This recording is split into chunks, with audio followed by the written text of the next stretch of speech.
Today there is important news from the Liman direction. Here the Russians started using old Ukrainian supply roads in the Serebryansky forest to move troops for their next move.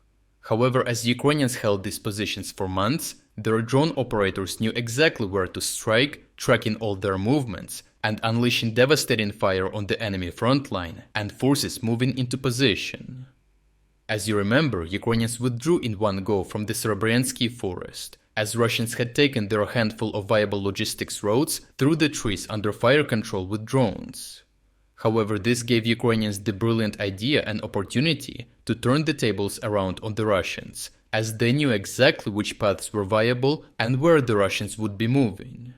In one geolocated video, a Ukrainian FPV fiber-optic drone tracked a Russian UAZ Patriot near Kreminna deep behind the front line and destroyed it with a precise hit, eliminating the officer inside. A second drone confirmed the kill, showcasing how the layered Ukrainian drone operation works. In another case, soldiers of the 63rd Brigade tracked the movement of supply trucks instead, following them to a camouflaged Russian drone control point hidden in the forest. A strike destroyed not only the position, but also the Russian drone operators inside, as well as their nearby ammunition depot. Each of these incidents illustrates how the predictable use of the limited old Ukrainian supply routes has made Russian forces vulnerable, easy to find, and easy to destroy. The lack of defensive infrastructure compounds Russia's problems, as Ukrainians had not dug new trenches as they withdrew in one go, leaving Russians with large areas without dugouts, tunnels, or proper fortifications. This left even less space for Russians to store supplies and equipment, which were now all concentrated on several larger routes through the forest. Russian troops moving in now must make do with foxholes and improvised shelters, which offer little protection against artillery and none against drones attacking from above. In one video, overcrowding forced Russian soldiers to leave their weapons and ammunition outside a dugout. A Ukrainian drone operator spotted the stash and, with only 4 munitions dropped, destroyed the dugout and its armaments in a clean strike. Poor sheltering options, combined with limited space, turn each Russian attempt to consolidate positions into a fresh disaster. This dynamic is bleeding the Russians before they can even engage in a real battle for Yampil. After taking one bigger trench fortification at the end of the forest across the village, Russian commanders hope to use it to advance more easily. On the contrary, this has made their attempts even more predictable than they already were, with every step forward turned into a death march for their assault groups.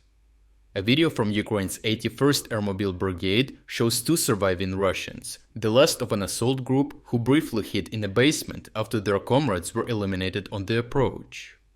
Ukrainian drone operators targeted their hideout, forcing them into the open, where Ukrainian infantry shot them down on an open road, like at a shooting range.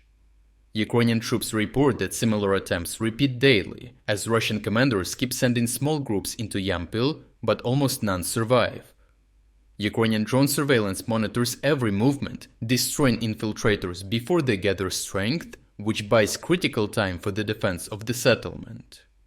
Ukrainian fighters highlight that without the drones, their overstretched defenses would be under far greater pressure.